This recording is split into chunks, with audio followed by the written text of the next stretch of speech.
Bonsoir à tous enfants de Dieu, j'espère que vous allez bien et que vous avez passé une bonne journée. Alors aujourd'hui, je voulais vous parler de la place que vous accordiez dans votre vie à votre réputation, à votre image. Et pour cela, nous allons lire dans Galates chapitre 1, le verset 10. Et maintenant, est-ce la faveur des hommes que je désire ou celle de Dieu? Est-ce que je cherche à plaire aux hommes? Si je plaisais encore aux hommes, je ne serais pas serviteur de Christ. En effet, nous avons tendance à vouloir plaire aux êtres humains, à tous ceux qui nous entourent, tout simplement parce qu'on a envie d'être aimé. Et c'est tout à fait normal d'avoir envie d'être aimé et d'aimer les autres. Cependant, nous ne pouvons pas tout le temps vouloir leur plaire parce que parfois les propositions qui vont nous être faites ne seront pas justes et saintes. Alors, il faut faire attention à nos choix et oser dire non et assumer ce non aux yeux des autres. Vous pouvez l'exprimer et vous dire que c'est par rapport à votre foi que vous ne pouvez pas le faire, ou bien même, si vous n'arrivez pas jusque-là, tout simplement refuser la proposition sans pour autant développer, mais dans votre cœur, vous savez que vous ne le ferez pas parce que cela ne plaît pas à Dieu. Je vais vous donner quelques exemples qui pourraient peut-être vous parler. Imaginons que vous pratiquez de la danse en association et qu'à la fin de l'année, vous ayez pour mission de faire un spectacle, une représentation, et qu'on vous propose de danser sur une musique où l'on prône la violence, le sexe, la drogue, etc.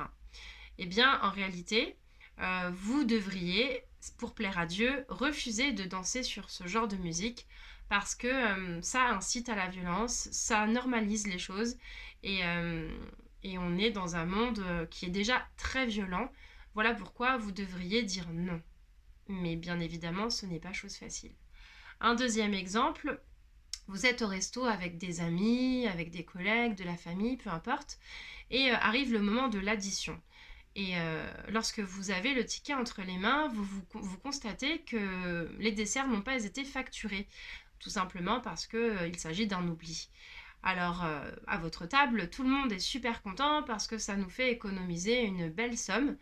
Et, votre point de vue de croyance serait de dire il faut le dire en fait au restaurateur et parce qu'il y a une erreur et là vous risquez en fait de choquer ceux qui vous entourent et de les énerver même, j'irais jusque là, et du coup ça créerait peut-être une tension. Cependant, vous ne pouvez pas laisser cette chose passer comme ça parce que le Seigneur ne valide pas ce genre de choses.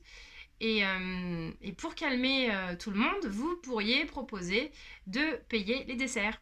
Et oui, donc par ce témoignage, par cette générosité, eh bien, vous montreriez que vous prônez la loyauté, mais qu'en même temps, vous faites un effort sur la générosité en offrant tous les desserts.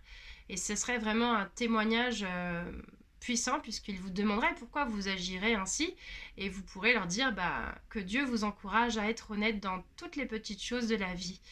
Voilà. Du coup, le troisième exemple que je voulais vous donner, c'est un exemple qui m'est arrivé cette semaine.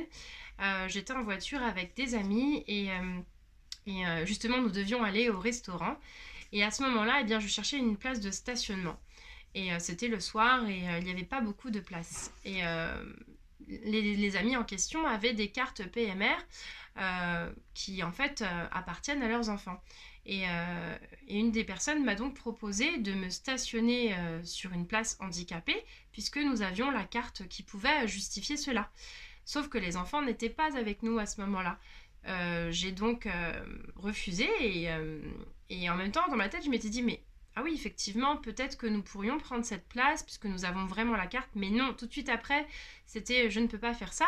Et à ce moment-là des phares se sont allumés et j'ai dit gloire à Dieu, merci Seigneur pour cette nouvelle place que tu m'accordes dans l'honnêteté. Donc voilà, ce sont des petits exemples qui peuvent vous montrer que pour plaire à Dieu, eh bien parfois nous devons oser en fait dire non à ceux qui nous entourent et le Seigneur va vous aider à trouver les bons mots pour que cela puisse se faire malgré tout dans la paix. D'autre part, il y a des gens qui vont faire de bonnes choses, des choses qui plaisent à Dieu, des choses qui bénissent ceux qui nous entourent. Cependant, on peut le faire pour être valorisé aux yeux des hommes. Donc par exemple, aller distribuer à manger à des sans-abri. Donc c'est une bonne action. Dieu aime ce genre d'action. Cependant, peut-être que la motivation première, eh bien, c'est de se faire voir, de se faire paraître aux yeux des autres.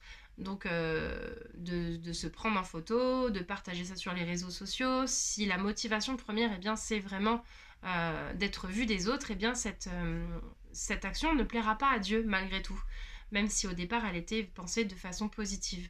Un autre exemple, on peut participer pour une cagnotte qui serait créée pour des funérailles. Et on pourrait se dire, ben voilà, en gros, je vais donner une grosse somme. Donc l'action en elle-même est bonne parce que ça peut bénir la famille qui a beaucoup de frais. Cependant, on fait exprès de mettre dans la cagnotte son nom, son prénom, la somme affichée à tous, et dans le but que tout le monde voit combien nous avons participé. Et bien dans ces cas-là, encore une fois, cette action ne plairait pas au Seigneur parce que on aurait voulu se mettre en valeur. Encore un exemple, on peut avoir envie de jeûner, donc de se priver d'aliments pour Dieu. Et en gros, si on en parle autour de nous juste pour montrer aux autres que nous on jeûne mais que eux ne jeûnent pas, eh bien une action au départ qui était positive, eh bien s'avère être négative pour Dieu. Donc voilà, même en faisant de bonnes choses, on peut déplaire au Seigneur. Donc on va demander ce soir au Seigneur qu'il nous inspire, qu'il nous guide dans tous nos choix, de telle sorte à vraiment lui faire plaisir dans chacune de nos décisions. Merci Seigneur de nous aider à assumer nos non et à faire des vrais oui.